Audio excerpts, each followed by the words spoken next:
que deve ser muito integrante, né? Integrante pelo tema que nós temos hoje. Mas antes da gente fazer o nosso início, como nós gostamos de já deixar os nossos recadinhos no início das nossas palestras, eu gostaria de falar sobre o nosso atendimento fraterno na casa. Então, se alguém tiver algum conhecido, algum familiar que está precisando passar por esse aconselhamento, para poder conversar, expor os seus problemas, nós temos aqui os atendentes fraternos, e esse trabalho começa às 19h30, tá? Neste momento está sendo feito vários atendimentos nas nossas salas lá no fundo.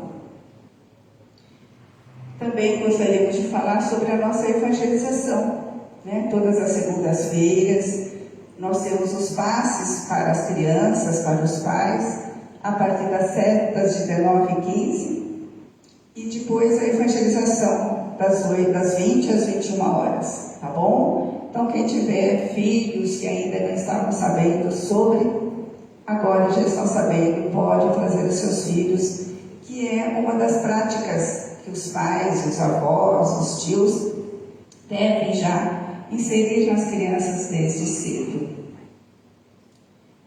Lembrando também que lá no fundo do nosso lado esquerdo nós temos a prateleira de livros para serem levados para casa, tá? Então não precisa devolver, não é como a nossa livraria, mas sim como a nossa biblioteca, mas sim é um livro que pode ser levado depois de lido, tem repassado para outras pessoas, mas fiquem à vontade para ter o conhecimento dos livros que estão lá no fundo. Nós pedimos, por gentileza também, de desligar os celulares ou colocar no modo silencioso, né? Para que durante a palestra ele não toque e possa atrapalhar o andamento do nosso trabalho. Lembrando também que a nossa casa oferece os estudos, né? Das obras básicas, sobre mediunidade. Então, alguém que está interessado em se aprofundar um pouquinho mais na doutrina, nos procure para que a gente possa informar a respeito dos estudos. E o nosso trabalho também, as palestras, são divulgadas no Facebook, no YouTube, como Comunidade Espírita Caibar Schutel. Lá está sendo postado sempre algumas mensagens, algumas coisas a respeito da casa. Então, alguém interessado pode também tomar esse conhecimento, né, acessando essas páginas. Eu gostaria de iniciar o nosso trabalho da noite lendo uma mensagem. Essa mensagem foi recebida aqui na casa por uma das nossas médiuns e bem propícia para o nosso dia a dia, para que a gente possa também se inspirar no que esse Espírito nos diz. Siga sempre em frente. Não se detenha no passado, nem antecipe o futuro. O passado muitas vezes aprisiona o espírito em situações desagradáveis que apenas prejudicarão o progresso. Guarde dele apenas as boas recordações, as sábias lições. Nem antecipe o futuro, pois talvez ele nem ocorra e terá apenas preocupações inúteis que não poderão ser vividas. Tenha uma certeza, o importante é o presente, o que vives agora.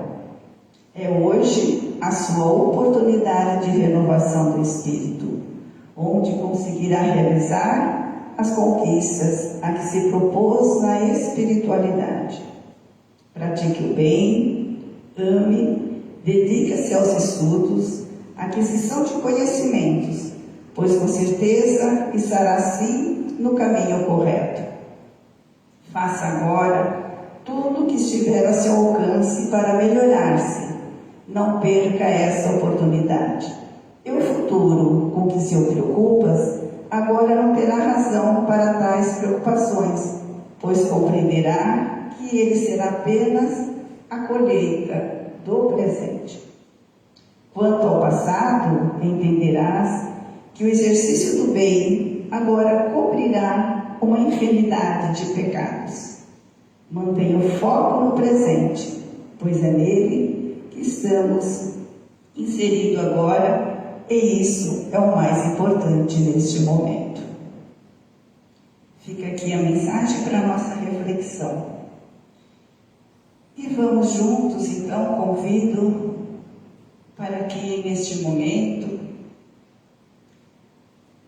possamos lembrar da figura meiga de Jesus, nos envolvendo com a sua luz, com o seu amor, que essa proteção nos chega como forma de um carinho que estamos recebendo neste momento, dilatando a nossa alma, o nosso pensamento, para que possamos receber a mensagem da noite com o nosso coração tranquilo, na certeza de poder sair daqui muito melhor do que aqui chegamos, com os nossos pensamentos renovados, com a nossa vontade de acertar, com o nosso intuito permanente de trabalhar o amor no nosso coração, pois é isso que Jesus nos ensinou. E sendo assim, Senhor, nós agradecemos essa oportunidade tão sublime de aqui estarmos. Muito obrigado e que a sua paz esteja conosco. Nós queremos apresentar então a palestrante da noite, a nossa amiga Roselane Silqueira. Ela é fundadora do Centro Espírita Alvorada Nova, trabalha no departamento de estudo, realizando os estudos da casa lá da Alvorada Nova.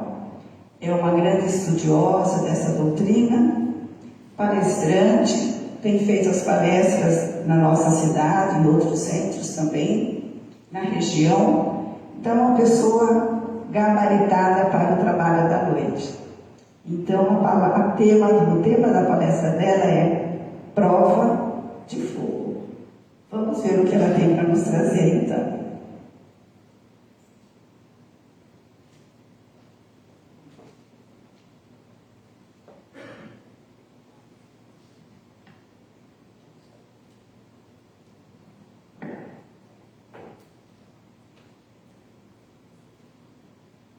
Boa noite a todos, uma alegria imensa estar nessa casa. Sempre que aqui venho, sinto-me envolvida nos eflúvios de paz, de amor e luz, preparada pelos trabalhadores dos dois planos que aqui congregam-se num esforço enorme pela nossa evolução e pelo nosso aprimoramento. Então quero agradecer através do querido amigo Orson, a Leire, a todos os trabalhadores desta casa e a todos que aqui estão pela presença. A nossa ideia de trazer o tema Prova de Fogo para a noite de hoje tem a ver com este livro que Luiz Fernando Lopes compilou das atividades de Divaldo, as experiências dele. Haja visto que é um médium que ainda está entre nós, graças a Deus, e que tanto contribui para a nossa evolução, dilatando-nos o conhecimento com relação a essa doutrina consoladora. Eu resolvi trazer esse livro, e o Luiz Fernando Lopes a gente conheceu através do Orson. Tivemos a oportunidade de almoçar junto, de conversar sobre as obras que ele foi compilando, Sexo e Consciência, um livro maravilhoso, e esse, em particular, Vivências do Amor em Família, que o próprio nome já diz, o quanto a gente tem a aprender com esses círculos consanguíneos em cada reencarnação. Então, na noite de hoje, eu peguei uma das histórias que Divaldo passou para que a gente possa falar sobre ela, sobre essa vivência. Nós vamos ter uma ótica que nós vamos olhar 3 planejamentos reencarnatórios, né? A programação, para a gente poder sair daqui mais fortalecidos na maior missão que cada um de nós tem. E aí, vamos nos referir ao Livro dos Espíritos, na questão 132, quando Kardec pergunta à espiritualidade qual é o objetivo da encarnação. E a resposta está lá muito clara. Deus lhes impõe a encarnação como meio de chegar à perfeição. Então, todos nós estamos aqui com um objetivo, fadados a sermos perfeitos. Ainda não somos, mas seremos. E o Cristo, sabedor disso, já nos coloca: que brilhe a vossa luz. A nossa essência é divina, a nossa essência é amorosa. Então, vai brilhar essa luz mais cedo ou mais tarde. Vós sois o sal da terra, vós sois a luz do mundo, vós sois deuses. Podereis fazer tudo o que eu faço. Bom, já pensar em fazer tudo o que o Cristo faz já é algo maravilhoso. Nós poderemos fazer. Mas ele não para aí. Ele diz: e muito mais. Para que nós estejamos aqui, há um movimento enorme de amigos dos dois planos para que a gente venha ciente, principalmente nós que nessa noite estudamos, cientes do que devemos fazer. Mas o véu do esquecimento, esse corpo que funciona como uma prisão, muitas vezes nos faz, ao chegar aqui, não recordar. Mas todos trazemos um GPS de fábrica, um guia para a salvação. Onde ele está? Na consciência. A gente pode não lembrar o que tem que fazer, mas que na hora que a gente se desvia do caminho, dói aqui dentro, a mente desajusta, os problemas virão, com certeza. Por isso que também na questão 132, a gente ouve dos amigos espirituais que as vicissitudes, os problemas, as aflições fazem parte da experiência corpórea. E que o nosso livre-arbítrio, na condição em que ainda nos encontramos, ele é relativo. Porque quando a gente busca se desviar das leis divinas, todos os amigos que nos envolvem para que a gente dê certo aqui, buscam de uma forma ou de outra nos despertar. Então eles nos convidam através de uma palestra como essa, de um livro, de um telefonema de um amigo, daqueles que nós chamamos os anjos da nossa vida, aqueles que caminham conosco, que às vezes você fala assim: menina, você é a pessoa que eu precisava. Hoje eu estava tão mal, suas palavras me acalmaram. Hoje eu fui lá no centro, ouvi uma palestra, ouvi uma mensagem, saí transformado. Mas se mesmo assim, depois de todos os sinais que a gente recebe, o nosso caminhar for um pouco diferente daquilo que deveríamos fazer, nós sabemos que além das aflições, o sofrimento se potencializa. Não vai pelo amor, vai pela dor. E é assim que a gente vai ver a história da moça com olhos de estrelas. E depois nós vamos falar então sobre a prova de fogo, que esses três seres ou personagens que aqui estão têm e que podem aumentar e ampliar para a prova de fogo que cada um de nós temos que passar. Então eu vou pôr um aparelhinho que amplia a visão, tá bom? Que é o meu óculos, que às vezes eu preciso usar, e hoje é um dia que esse livro tem uma letrinha menor. Então vamos lá. Divaldo conta, trazido aqui pelo querido Luiz Fernando, que geralmente as psicografias, escrever livros com amigos benfeitores, ocorriam pela madrugada, como com Chico e tantos outros. Então, mais ou menos 1h da manhã, Divaldo estava se concentrando e se preparando, porque naquela noite o espírito Vitor Hugo, que agora a gente não vai entrar aqui no detalhe, mas eu creio que a maioria conhece, quem não conhece pesquise, porque é maravilhoso, domina a língua e traz as emoções para nós de uma forma ímpar.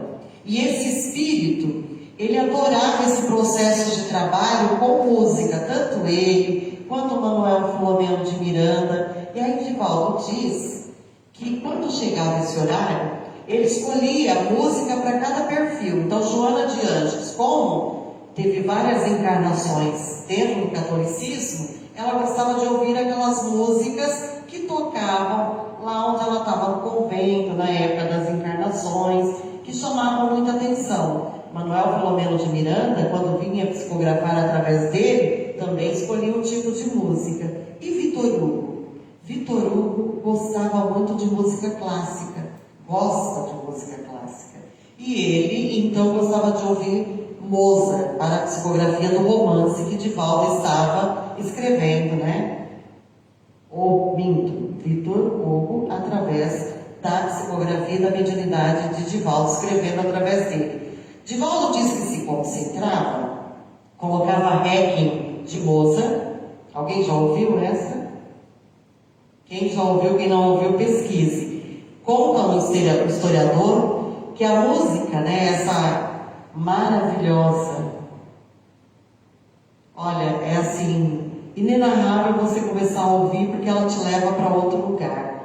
Então você vê uma sinfonia tocando Requiem de Mozart, cuja letra foi pedida por uma pessoa que estava próxima a desencarnar, porque é um lamento falando sobre a morte, sobre a volta ao mundo espiritual, na visão de quem está partindo. E essa pessoa pagou Mozart antecipadamente para que fizesse a composição, só que ele nunca foi buscar. Provavelmente não deu tempo. Então ficou para a humanidade toda essa obra inenarrável, Requiem de Mozart. E esse lamento de morte, embora seja algo aparentemente triste, quando você vê a letra e quando você escuta a melodia, te leva a acender lugares que geralmente no dia a dia, terra a terra, a gente não consegue. Então ouvir Mozart te faz isso, e essa obra então mais ainda. E ele conta então que ele colocou, se concentrou, deixou todos os papéis, todos os lápis apontados, porque naquele momento ele se desdobrava, afastava-se um pouco do corpo e sentava-se sobre uma poltrona. Vamos dizer que a poltrona estava ali, aqui está a mesa, o perispírito dele lá, o corpo aqui. Vitor Hugo chegava e começava a escrever o romance. E Divaldo conta que ele via o espírito ali, utilizando-se da sua mediunidade. Com a mão esquerda sobre a cabeça, a direita escrevia freneticamente o romance que eles faziam juntos à época. Mas aquela noite foi uma noite diferente, porque em determinado momento Divaldo disse que olhou para a porta e enquanto tocava a peça Requiem, ele disse que uma luz muito forte iluminou toda a porta. E aí ele, curioso, olhou mais para a porta e viu que duas entidades espirituais de uma luminosidade muito grande adentraram o ambiente. Uma senhora de mais ou menos 60 e poucos anos, que vinha como que com uma tocha, uma luz sobre a mão, parecendo algo que acendia, que iluminava ainda mais o ambiente. 60 e poucos anos presumíveis, e a outra também de 45 anos. E essas duas adentraram. E olha que interessante, Vitor Hugo continuou ali utilizando-se do médium. O médium em desdobramento, sentado vendo as venerandas. Entram as duas, se achegam a Divaldo, próximas a Divaldo, e pedem desculpas por estarem adentrando aquele espaço, mas ao ouvirem ambas Mozart, o coração das duas fez com que se ligassem a esse ponto de luz na Terra. E aproximaram-se as duas e começaram a dialogar com Divaldo. A primeira, a senhora, que tinha mais idade, começa dizendo a Divaldo de quanto estava encarnada. E ela conta que era o que ela gostava de ouvir, Requiem de Mozart. E naquele momento ela disse que levantava todos os dias às 5 horas da manhã, abria a janela e via aquela beleza, a natureza. Ela morava num lugar muito belo, cercada pela grandiosidade da natureza estupenda do nosso mundo, do nosso Brasil. E ela disse que sempre agradecia. tinha uma gratidão enorme de estar na carne, uma gratidão enorme de ouvir o canto dos pássaros, e mesmo em meio às vicissitudes terrenas da existência no corpo físico, ela nunca, em momento algum, deixou a gratidão e se deixou esmorecer pelo desânimo. Ao ouvir a Requiem e ao olhar pela janela, ao longe ela via que tinha uma cachoeira, que tinha um riozinho próximo onde morava. O barulho das águas sobre as pedras pareciam cristais estourando à frente dos seus olhos. E ela disse: não teria outra forma senão agradecer. Então, Divaldo, vejo tantas pessoas tristes, pessoas que se acabrunham, que se fecham no sofrimento e esquecem da grandiosidade do porquê estamos aqui. Nós não estamos sós. A nossa presença hoje, mais que nunca, indica que os dois planos interligados buscam juntos vencer o pior mal, as vicissitudes e as nossas imperfeições. Então, diga ao povo, às pessoas com as quais encontrar, a importância de valorizar a vida no corpo, de ver as belezas e os detalhes da natureza preparados para nos receber aqui. Ah, como eu sinto saudades da terra. Não porque seja pegada ainda às coisas da matéria, mas porque sou grata ao tempo que aqui estive. E o quanto eu pude me melhorar, tendo olhos de ver e ouvidos de ouvir.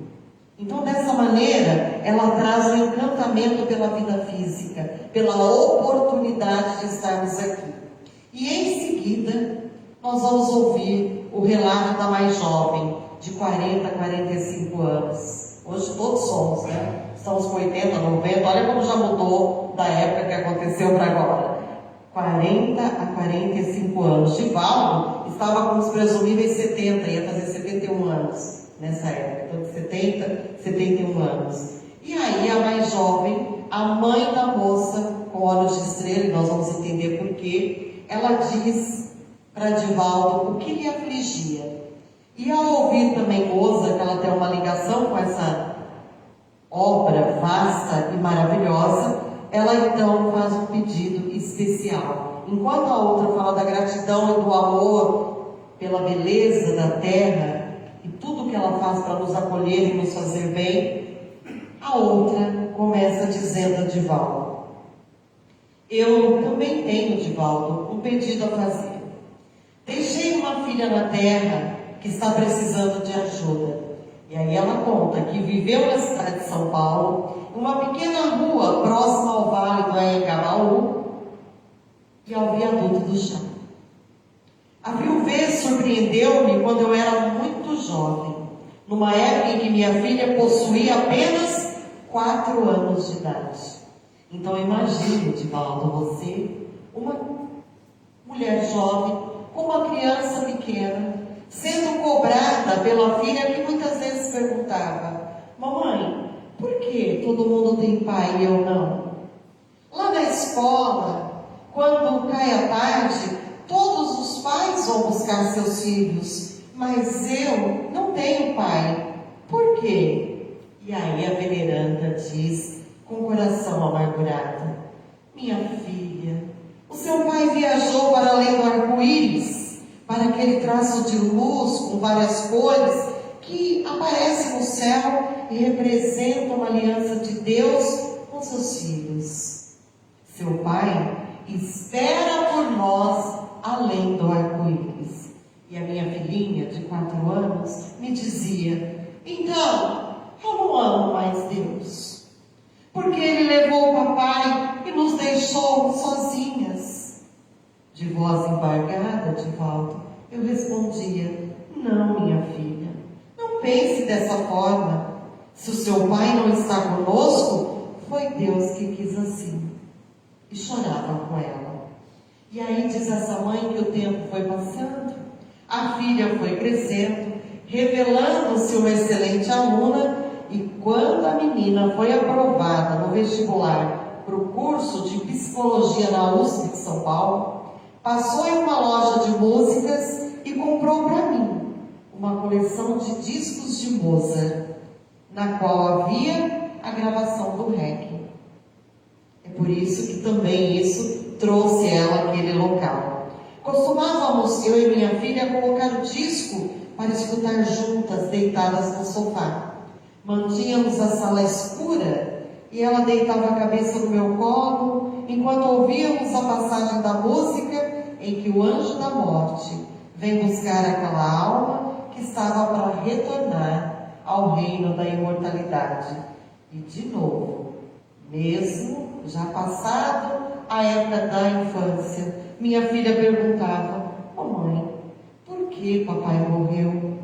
A orfandade é tão dolorosa que eu não posso perdoar Deus. E eu lhe acariciava a cabeça e respondia: minha filha, eu não sei por que seu pai morreu. Eu também não sei por que a morte é tão cruel. Aí, passada essa cena que todos nós devemos já ter visto aí na nossa tela mental, conta essa mãe que uma semana antes da filha se formar, ela também volta à pátria espiritual. Então imagina, no momento lá de tenuidade, o pai não está. E no momento da conquista, imagina um filho se formando na faculdade, a mãe volta uma semana antes à pátria espiritual.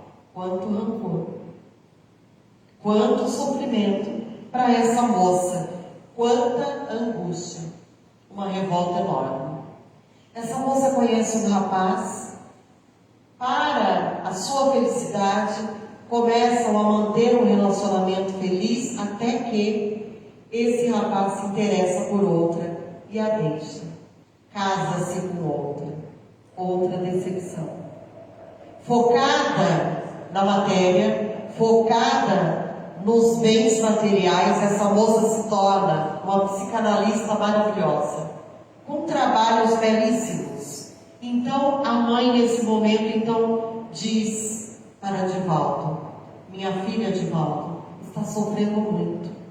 Atualmente, ela afundou-se na dor, na angústia, na revolta, e está usando drogas, fazendo uso de medicamentos que, se você não falar com ela até amanhã, pode ser tarde demais.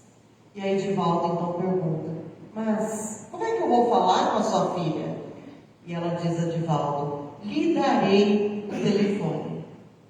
Divaldo diz: mas agora o meu corpo está sendo utilizado pelo benfeitor e eu não tenho como anotar. Então ela diz: eu vou conversar com ele. E Divaldo disse que viu quando a mãezinha desencarnada, de espírito para espírito, chega até Vitor Hugo, pede licença e explica o que está acontecendo. Diz Divaldo que Vitor Hugo, com a mão direita, escrevia o romance, e com a mão esquerda, que estava segurando a cabeça, ele pega outro lápis e anota em outra folha o número do telefone. E a mãe diz para Divaldo: diga-lhe que ninguém morre. Mostre-lhe que a morte é uma fantasia alimentada por aqueles que se encontram na vida corporal. A desencarnação, olha que frase linda, é apenas um passaporte para a vida verdadeira e vibrante, que nos aguarda em outra dimensão. Eu gostaria que você lhe dissesse que eu a amo muito e que ela não morra. Se ela desencarnar por causa do vício das drogas, não poderá encontrar-se comigo nem com o Pai que está ao meu lado. E aí Divaldo então se propõe. Mas a mãe diz mais: você não será o primeiro médium que falará com ela. Já busquei vários outros, mas ela não acreditou em nenhum. Ela utiliza, falando que é da telepatia, ela utiliza a psicologia, da psicanálise, para explicar todos os tipos de sortilégios e os recados que nós estamos dando. Mas diga a ela que é a última vez que eu a procuro. Não procurarei mais. Que ela acredite em você. E para isso, conte-lhe dos discos de Mozart que ela me presenteou. Conte do rapaz que ela namorou e o que aconteceu. Diga-lhe que eu estive com ela. Porque que horas são? Aí Divaldo diz que olha para o relógio, viu que era 15 para as 3. A mãe disse: estarei saindo daqui e irei até o apartamento dela. Vou tentar conversar com ela enquanto o corpo dorme. E falarei para ela tudo o que estou falando para você. Ela vai achar, quando acordar, que teve um pesadelo, que foi produção da própria cabeça. Mas você dirá a ela que eu estive lá. E pode colocar que mais ou menos de madrugada ela vai despertar com essa ideia de que estava a falar comigo. Também é uma prova de que eu estou falando a verdade e de que você é porta-voz, o médico que está levando o último recado de minha parte. Então Divaldo assim faz. No outro dia, ele deitou mais de 3 horas da manhã, que foi quando o Vitor Hugo terminou a escrita da noite, a psicografia, e mais ou menos às 7 da manhã Divaldo estava de pé. Pegou o número do telefone que estava anotado na folha, pensou em ligar, mas 7 horas da manhã, se a moça também teve o contato com a mãe, também demorou a dormir, então aguardou até as 9 e ligou. Divaldo liga e começa a conversar com ela. Olha como foi a conversa. Doutora, aqui quem está falando é Divaldo Franco, da cidade de Salvador. A senhora não me conhece, mas eu desejo falar-lhe algo. Por favor, não desligue. Eu tenho uma mensagem para dar à senhora. É um recado de sua mãe, que já faleceu há algum tempo. Eu sou espírita e sou médium. E a doutora responde repentinamente: mais um. E eu atalhei. E certamente eu serei o último. Sua mãezinha desencarnada procurou-me através de uma visita espiritual que recebi em minha casa. E não perca seu tempo. Eu não acredito em feitiçaria. Não se trata de feitiçaria, doutora. Fiz uma breve pausa e expliquei-lhe com ternura. A nobre doutora é uma pessoa culta e possui discernimento. Como eu disse, será o último recado de sua mãe para adverti-la sobre o seu estado de saúde. Depois disso, a senhora estará entregue à própria sorte.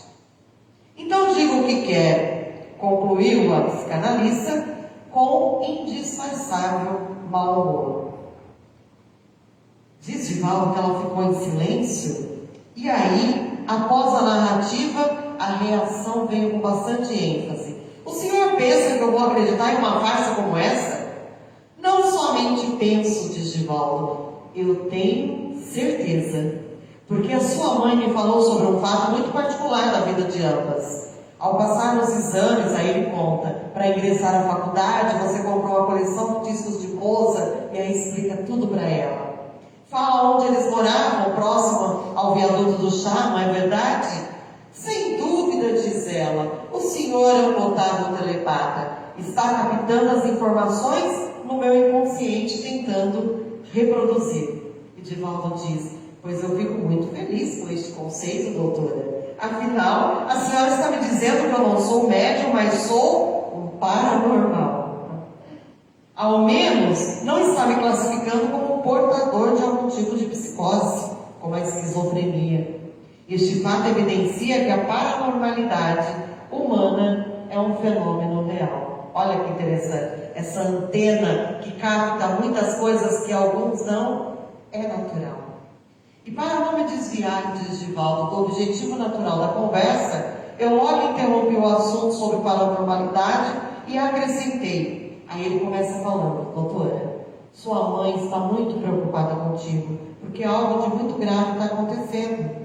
Ela me informou que a senhora está destruindo a própria vida por causa das drogas, que irão levá-la em uma disfunção cerebral ou um transtorno mental, aumentando as chances de um suicídio direto ou indireto. E aí ela pergunta: você sabe que droga eu estou usando? Sua mãe não entrou em detalhes, nem eu iria fazer esse tipo de pergunta, mas ela deixou claro que você está se suicidando. E dessa forma, quando chegar do lado de lá, vocês não vão se encontrar. E aí, na hora que ela ouve isso, olha que interessante. Ele diz outra coisa: Sua mãe pediu que a senhora mudasse de atitude. Faça uma terapia para evitar aquilo que está prejudicando a sua saúde. A senhora tem uma trajetória de vida tão linda. Eu tenho certeza que és uma mulher muito bonita. E aí Divaldo tenta, de todas as formas, acessar aquele coração tão endurecido. E ela diz: é porque você nunca me viu. E Divaldo continua falando para ela: não perca seu tempo, doutora. Como eu já lhe disse, a sua mãe me falou que a senhora está usando drogas que podem retirar a vida. E aí, ele continua falando para ela que os espíritos nobres e responsáveis são muito discretos e sua mãe é maravilhosa. Preocupa-se contigo, a ama e a aguarda, mas no tempo certo. Mediante isso, ele também conta da angústia dela e do pai, pensando naquela história da traição afetiva, que ela amava um homem, que o homem se casou com outro, e que essa dor emocional também a fechou para amar e ter outras possibilidades sobre a terra.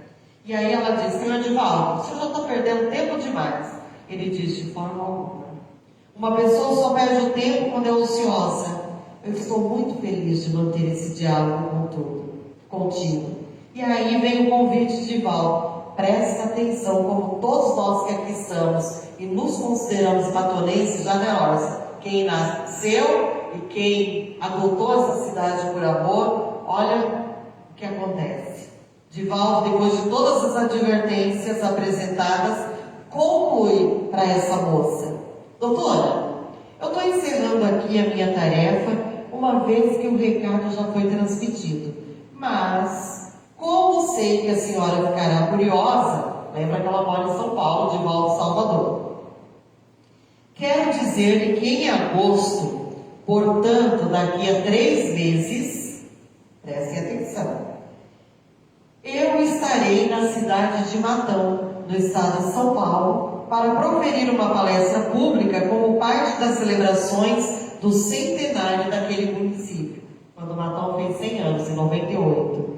Já que o seu primeiro prefeito foi Caiba Chútil, um espírita muito nobre e respeitável.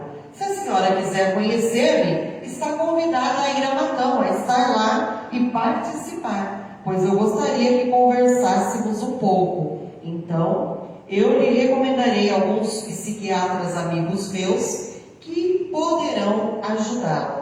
Desta forma, eu a aguardarei em Matão na data mencionada. O que Divaldo faz? Ele dá o nome de psiquiatras e pessoas respeitáveis, médicos conhecidos no país, para que ela fosse pesquisar sobre a mediunidade dele e a seriedade do seu trabalho. E convida ela para vir a Matão, nos 100 anos da nossa cidade, que foi lá no ginásio de esporte que ele esteve, muita gente. Quem foi? Quem estava aqui? Foi. Então foi nesse dia que essa moça estava lá, tá bom? No dia do aniversário do centenário de Matão. Então, nesse dia, ela responde quando ela recebe o convite. Olha o que ela diz para Divaldo: o senhor deve estar louco.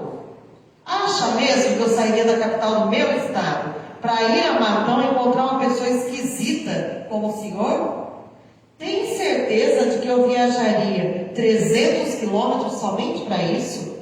Ele responde: vai sim, doutora, porque eu vou viajar 2.600 quilômetros de avião e em seguida mais 220 quilômetros por terra para atender uma pessoa sábia e sofrida que eu estou tendo a honra de conhecer neste momento.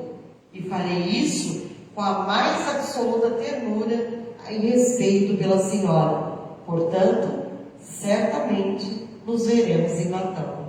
E aí, ela dizia que não ia, mas Divaldo dá certeza de que ela estaria. Bom, gente, passaram-se os meses, Divaldo diz que até esqueceu o episódio, e cá está, em Matão, no ginásio de esportes, em agosto de 98, no evento em homenagem ao centenário de Matão. Ele disse que estava no ginásio para, então, realizar a palestra. Enquanto acontecia o cerimonial, Divaldo tem um costume, quem conhece ele vai vê-lo pessoalmente, ele, antes de começar, ele olha para todo mundo e capta também as coisas e pensamentos. Tenho prova, sou prova ocular disso, que eu pensei uma coisa e ele falou para mim depois. Então, o Divaldo tem essa capacidade. E ele disse que olhou. E ele achou estranho, no meio de todas aquelas pessoas que lá estavam, um brilho diferente no olhar de uma moça. Ele disse que olhava, a moça estava olhando para ele, e dos olhos dela faiscavam como se fossem estrelas. Parecia estrela mesmo quando ele olhava. Então daria o nome a moça com olhos de estrela. E foi bem interessante que durante todo o desenvolver da palestra, as homenagens e tudo, ele continuava olhando, mas aquela moça naquele lugar faiscava o olhar na direção dele. Ao término, ele sempre faz, as pessoas vêm pegar um autógrafo, conversar, dar um abraço. Então isso é natural, né? Levar um livro. Então esse momento rápido com as pessoas que ali estavam, Divaldo sempre faz. E estava naquele momento. Olha o que ele nos conta agora. Ele diz que nesse momento, terminada a palestra, né, mesmo pensando, meu Deus, que olhos lindos, quem será? Quando ele viu a fila terminando, que tinha menos gente, aquela moça com aquele olhar de estrelas vinha na direção dele. Mas conforme a moça vinha, a mãe da moça, a entidade espiritual, se achegou de Divaldo e diz para ele, é minha filha, Divaldo, ajude-a. Ele teve certeza então de quem era aquela bela moça com aquele olhar faiscante. E ela, quando chegou a vez dela, não precisou se apresentar. Ele falou, doutora, fulana de tal, como vai? E ela diz, mas o senhor é terrível, que telepatia impressionante. Ele fala, muito obrigado pelo elogio, doutora, mas como já informei, não se trata de telepatia. Sua mãe está aqui e me disse quem era a senhora. Que bom que a senhora veio. E ela, ríspida, não se engane, eu não vim para lhe dizer pessoalmente que não acredito em você. É notável a sua postura. A senhora gastou dinheiro viajando e hospedando-se no hotel somente para mentir para mim e para si mesma. Porque é evidente que a senhora acreditou no recado de sua mãe, como eu lhe disse. E sua mãe está aqui, ao meu lado. Pergunte-me o que a senhora quiser, pois será ela quem responderá, não eu. Sua mãe me dará a resposta. E ela diz, posso perguntar qualquer coisa? E ele diz, qualquer coisa. Mas tudo que eu perguntar, o senhor irá pescar no meu inconsciente. Ele diz, então me pergunte uma coisa que a senhora não saiba e que precisará verificar depois. Então aí começou essa conversa. Pergunta, sua mãe está aqui. Ah, mas eu posso perguntar qualquer coisa? E de repente o próprio Divaldo então tem uma informação da mãe que só a mãe sabia e que nem a moça que ela estava saberia. Qual era a informação? Sabe aquele rapaz que ela se apaixonou e atraiu com outro e se casou? Nesse momento, então, Divaldo conta, sua mãe está dizendo que aquele amor da sua vida, que lhe causou tamanha dor pela traição, está viúvo. A esposa desencanou. E que de uns tempos para cá, ele pensa muito em você. E aí ela xinga, porque imagina a raiva, né? Aquele, e fala os impropérios. Como pode? Eu não quero mais saber dele. E Divaldo diz, mas sua mãe diz que ele te ama, que ele amadureceu, que ele precisa de você, que ele clama a tua presença. Eu nem sei aonde aquele infeliz está. E aí Divaldo fala, mas sua mãe sabe. Sua mãe tem o endereço e o telefone. E ela vai me passar agora. Divaldo pegou um papel e um lápis, anotou o nome da pessoa, o telefone e o endereço, falou, está aqui. Ligue para ele. Mas antes de ligar para ele, faça o seguinte. Procure uma terapia. Faça um tratamento. Pare de usar essas drogas e tudo que te contamina. E logo após, entre em contato com ele. Eu não vou ligar. Você vai ligar. Eu não vou. Vai. E olha, doutora, dia 30 de janeiro, nós estamos aqui em Matão em agosto, mas dia 30 de janeiro, eu estarei em São Paulo. Paulo, fazendo uma grande palestra também em um outro ginásio para ajudar as casas André Luiz, que trabalha com crianças com problemas, grandes deficiências. E quero encontrá-lo lá. Vá lá me encontrar e conte para mim que você ligou para ele, o que aconteceu. Eu não vou porque eu não vou ligar. Ah, a senhora vai. E nesse eu não vou, a senhora vai. Se despediram e foram embora. Na hora que ela estava para sair, ela virou as costas de volta e falou assim: doutora, essa parte eu vou ler porque está no livro. Eu gostaria que vocês adquirissem um dia o livro, porque vale a pena ler tudo. Ele diz assim para ela: ah, doutora, só um minutinho. Quando a senhora atende alguém, a senhora costuma cobrar, não costuma? Sim. O serviço seu a senhora cobra. Ela falou sim. Ele falou: o meu também. Quanto que a senhora cobra? Aí ela falou: olha, cada sessão minha de tantos minutos custa tanto. Ele falou: então, como eu atendi a senhora só 15 minutos, eu vou cobrar um pouquinho menos. Mas eu vou cobrar. Ela com raiva. Você imagina? Um médium, depois de conversar comigo, ainda querer me cobrar? Tirou a carteira da bolsa, abriu, já foi pegando o dinheiro. Ele falou: calma, meu trabalho também é caro. Eu me dispensei do meu tempo para atendê-lo. Aí ela falou assim: fala logo quanto eu tenho que te pagar, porque eu não sou caloteira. Eu honro o que eu devo. Aí ele falou assim: e eu também gosto de receber na hora. Vá saber depois se vai pagar, não é? Aí ela pega o dinheiro e fala: quanto ficou então os 15 minutos? É tanto? Ele falou: não, doutor, o meu pagamento é outro. E ele costumava trazer os livros dos espíritos, várias, para poder estar distribuindo para algumas pessoas, ou as casas que ali o recebiam também doavam. Então ele pegou o livro e falou: o meu pagamento é este.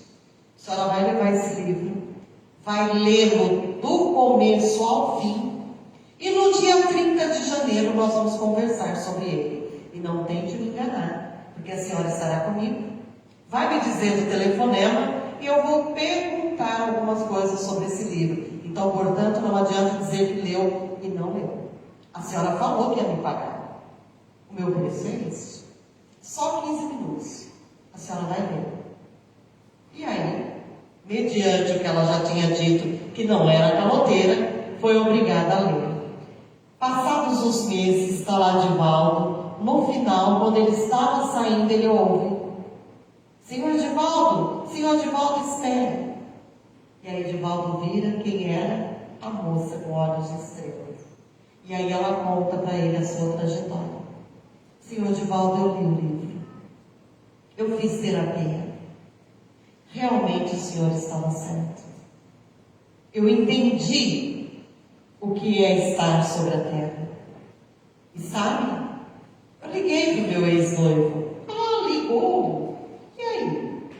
Realmente a gente se encontrou. Aquele amor que parecia ser ódio e que nele eu achei que nem existia, voltou. Estamos noivos, senhor Divaldo, e vamos nos casar.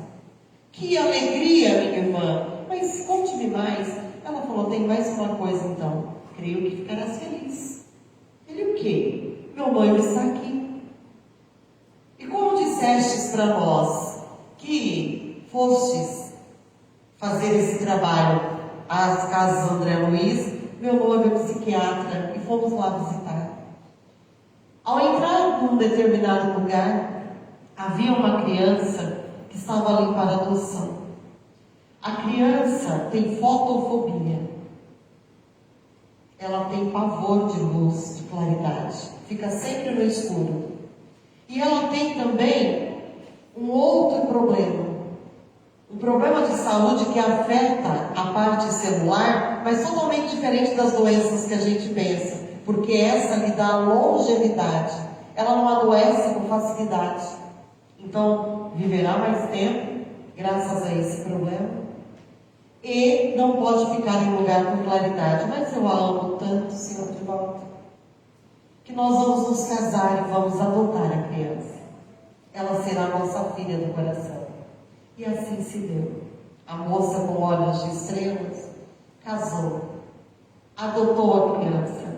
E até hoje, desde aquela época, ela e o esposo contribuem no lar André Luiz com os seus trabalhos. Mas não um trabalho focado apenas nas emoções, na psicologia, na psiquiatria. Eles também fazem um trabalho de saúde integral, que é um trabalho holístico, olhando o ser que ali está como um todo, para além da doença, o ser humano que se apresenta.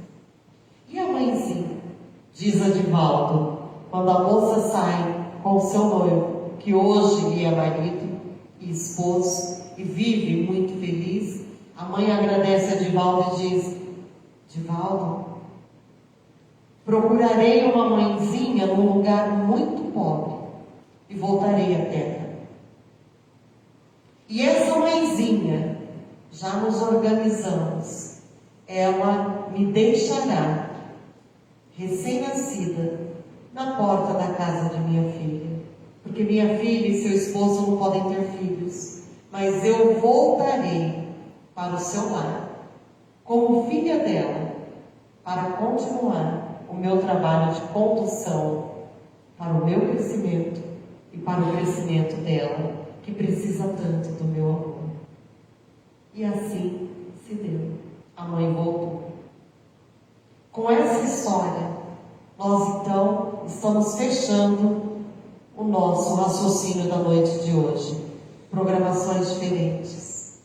Às vezes, nós somos aquele missionário com um programa reencarnatório tão traçado e desafiador. E quando chegamos aqui, que começamos a vivê-lo, seja uma partida rápida de um pai, de uma mãe, de um filho, os sofrimentos e os reverses da vida, a gente entra numa depressão, numa revolta tão grande. Por que comigo? Por que eu? Por que a injustiça de Deus? E a gente paralisa as energias que deveriam ser focadas para a autoiluminação e ficamos presos no sofrimento, estacionados na dor, quando só dependeria de nós olhar os sinais que vêm da espiritualidade amiga que nos acompanha e que jamais nos deixarão sós. Então, às vezes, seremos a moça com olhos de estrelas. Muitas vezes, através do estudo e do que a gente está fazendo nessa noite, nós seremos como essa veneranda. Porque o pouquinho de luz que a gente já consegue encaminhar alguém a seguir passos firmes para que essa luz também possa se fazer. Porque numa treva e numa escuridão grande, a luz de um pirilampo se faz ser vista. Por menor que seja de uma vela, que seja de um vagalume, ela ilumina. E Divaldo? A gente não precisa ter essa mediunidade ostensiva que tem Divaldo. Por quê? Graças à codificação, a Kardec e a todos os demais que depois dele foram mastigando melhor, esmiuçando melhor, detalhando melhor essa doutrina consoladora. Se fosse pensar, não precisava ser escrito livro nenhum mais. Bastava que nós estudássemos bem o que já existe e trouxéssemos para dentro de nós, porque o que o Cristo disse permanece. Tenho-vos dito isso, para que em mim tenhais paz. No mundo tereis aflições, mas tende bom ânimo. Eu venci o mundo.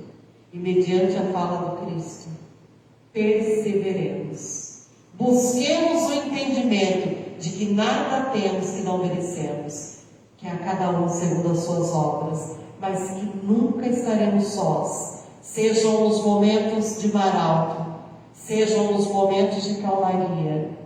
Nós estamos aqui vivendo uma intensa solidariedade.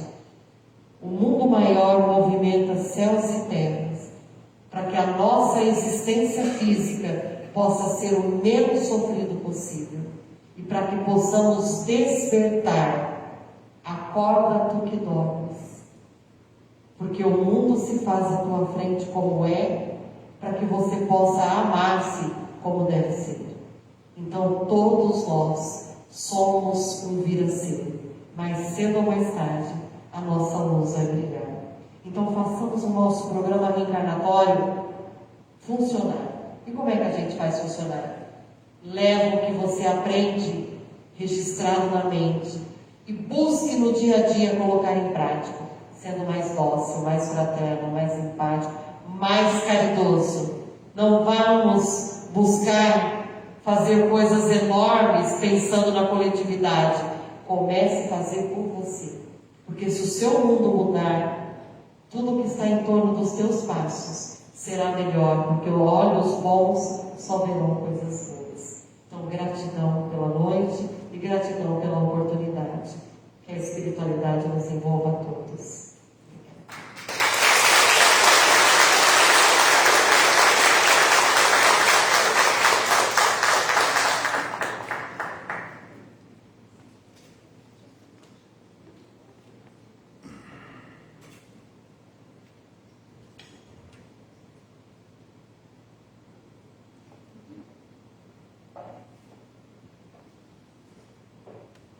Maravilhosa explanação, né? Como eu disse no começo, com certeza sairemos daqui muito mais renovados, com esses pensamentos de mudança. E deixo aqui uma frase, só para completar esses resgates, essas coisas que a gente acha que eu não mereço, não podia ser assim. Deus não erra. Nós convidamos esse momento para que os passistas se dirigem à sala de passe e nós já vamos nos preparando, né, para a prece final, já mentalizando mais uma vez a nossa casa mental, refletindo em tudo que nós ouvimos nessa noite. A grandiosidade da espiritualidade trabalhando nesse conceito da nossa encarnação. Vamos refletindo.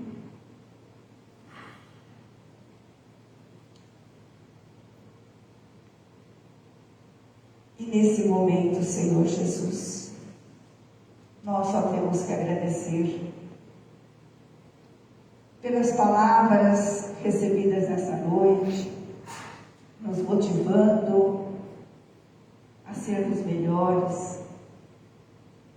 Que possamos, Senhor, cada dia mais observar tudo que o nosso Pai nos dá, a beleza do sol, a beleza da lua, o perfume da flor, a chuva que cai, porque tudo isso são dádivas que recebemos diariamente. Então, Senhor Jesus, com seu amor infinito, nos fortalece naquilo que mais precisamos para vencer as nossas grandes dificuldades.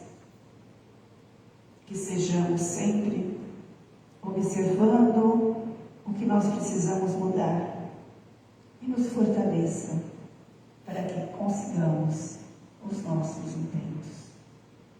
Toda a nossa gratidão, Senhor, por essa chuva de bênçãos que recebemos e que sejamos aquele filho que está caminhando no caminho certo. Muito obrigado. E que seja feita sempre a vontade do nosso Pai.